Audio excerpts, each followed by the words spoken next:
Muito boa noite, Ô, tudo Ângelo, bom? obrigado por ter me convidado. Cara, muito obrigado, é um grande prazer.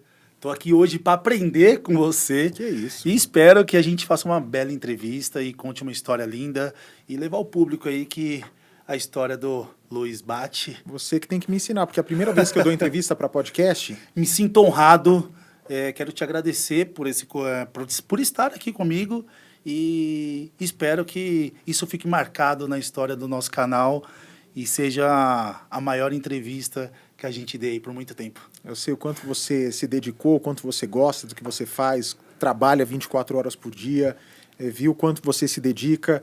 Então, nada mais justo que a gente prestigiar as pessoas que fazem com gosto, né? Fazem comunicação com gosto. Nossa obrigação. Vamos lá. Batti, da onde surgiu esse talento, cara? Como que aconteceu? Fala um pouquinho pra mim disso. Você sabe que eu acho que é uma coisa meio do útero da minha mãe já?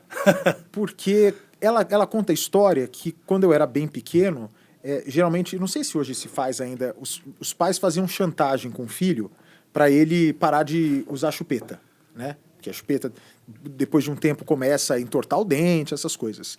E aí eu abri mão por um microfone, com 3 anos de idade. Então isso daí eu acho que já é meio que... já nasci predestinado. Quando eu ia para as festas eu gostava de apresentar, eu gostava de chamar atenção. Quando eu via um ônibus de excursão e tinha um microfone eu já queria falar. Tudo que envolvia comunicação eu sempre gostei muito. O eletrodoméstico, né, o aparelho, televisão, sempre eu gostei muito. Te encantava? Muito. Eu era pequenininho e eu tinha no meu quarto 4 televisões. Então é paixão desde pequeno mesmo. Eu não tenho dúvida que eu nasci para isso, que deve vir de algum antepassado. E nunca tive essa dúvida, porque é curioso que na escola eu vivi a angústia dos jovens perto do vestibular de escolher a profissão, né? E muitos que mesmo depois do vestibular ainda têm dúvida do que vão cursar. E eu nunca tive dúvida. Assim, nunca... Você teve esse sinal desde sempre, né? Sempre eu já sabia que eu ia fazer jornalismo. Nunca levantei nenhuma outra hipótese. Já passei por outras áreas, brincando, mas profissionalmente, para seguir carreira como vida, sempre foi jornalismo, sempre foi televisão. Desde pequeno eu desenhava como seria a minha vida. Vou ter uma casa assim, vou trabalhar dessa maneira, vou ter um programa dessa forma. E tudo aconteceu. Acho que é o poder da palavra. E do pensamento também, né? Aquilo que você coloca para fora se materializa.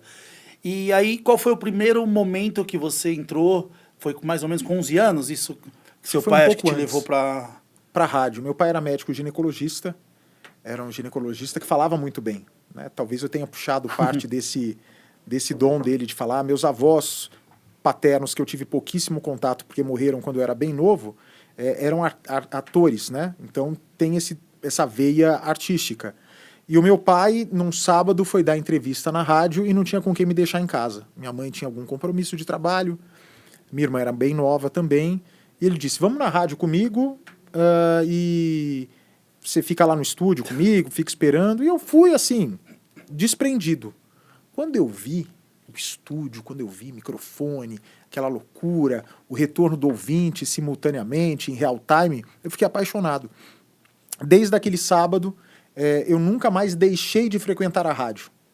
Materializou Sim. Aquele sonho que você tinha desde pequeno, que você usava via microfone, queria Exatamente. falar. Então aí foi aí que materializou. E aí eu passei aí todo sábado, conheci o coordenador de programação, comecei a me enfiar no programa. Quando ele deixou eu falar no ar, então foi uma loucura, até que eu resolvi ter um programa de rádio, tinha uns 10 anos, estava num restaurante com meu pai e com a minha mãe, e a minha mãe disse, tá vendo aquele senhor ali? Ele é dono da rádio. Eu com 10 anos. Falei, ele é o dono da rádio que eu trabalho? Fui até, não pensei 2 vezes, estava só ele no balcão e a dona do restaurante. Fui lá e pedi um programa e ele deu. Ele deu o programa, simplesmente assim, foi. Ele viu ali, né, que era uma coisa muito diferente, né, um menino de 10 anos querendo levar a sério o rádio, e o rádio, naquela época, né, já era... Aí ele exatamente, exatamente. Você fazia essa criação do programa todo, pauta, texto, sim. E conseguia... E o mais curioso é ali, né, aquele negócio preto, o que que é? É um Você gravador? reconhece? Não. Um toca-fitas? Não, não é da tua Ah, época, não, né? não, não. O papel? Não. Esse é um aparelho preto. Não sei te Não dizer, sabe o que é cara. esse aparelho preto? Você é novinho mesmo, né? Não sou. Você tá- Eu sou, tá me enganando, eu sou um vai. ano mais velho que você. Mentira, eu tenho 30. Você tem Ah, não, 31? então tá bom, então. Mas vem cá, isso daí é um pager. Ah, sim, Lembra? Você eu lembra do lembro. pager? Eu, Mas você minha teve? avó, uma vez foi numa loja de móveis, comprou um guarda-roupa e eles davam Um pager? um pager. Nossa, eu achava aquilo O maravilhoso. pager, muita gente não deve se lembrar, você tinha que ligar para uma central telefônica, Falava... passava a mensagem e você recebia o bip e o pager. Era assim que os ouvintes conversavam comigo, mandando essas mensagens assim. Caramba, cara, quanto tempo Imagina. isso. E, assim, pessoas que trabalhou nessa época, pra época de hoje, dificilmente trabalharia naquela época, né? Uma pessoa de hoje. Como assim? Não entendi. Vou dar um exemplo pra você. Você pega um entrevistador, uma criança, o Luigi, lá, o que trabalhou no SBT, Ah. com o conhecimento dele hoje. Se você colocasse naquela época, dificilmente trabalharia, né? Não tem como. Era... Esse é a raiz mesmo da época, né? Eu tive uma cena assim que pra mim foi bizarra e ficou marcada. Quando chegou a internet no Brasil. Telefone demorou muito para chegar. Você lembra que para ter celular você tinha que ser contemplado, né? Sim. Chegava uma carta com a Telefone em casa, às contemplação. vezes você vendia uma casa pra ter um... E quando a internet começou, o primeiro site de notícias chamava Agência Estado. E era uma notícia... Hoje você tem quantas notícias atualizadas por segundo? Milhares. Naquela época era uma notícia a cada 20 minutos. Tem noção? Uma notícia a cada 20 minutos. E aí eu falei pro dono da rádio assim, olha, né, tinha um monte de jornal. Você viu lá, né, nessa foto que você postou aí, Sim. que você mostrou, tinha um jornal impresso. E eu falava para ele, ó, agora a gente tem computador, tem que ter um computador, porque as notícias chegam na hora aqui, digital. Sabe que ele olhou para mim e falou assim, você tá ficando louco, moleque? Nunca, nada, jamais vai substituir isso aqui, ó. O papel jamais vai ser substituído.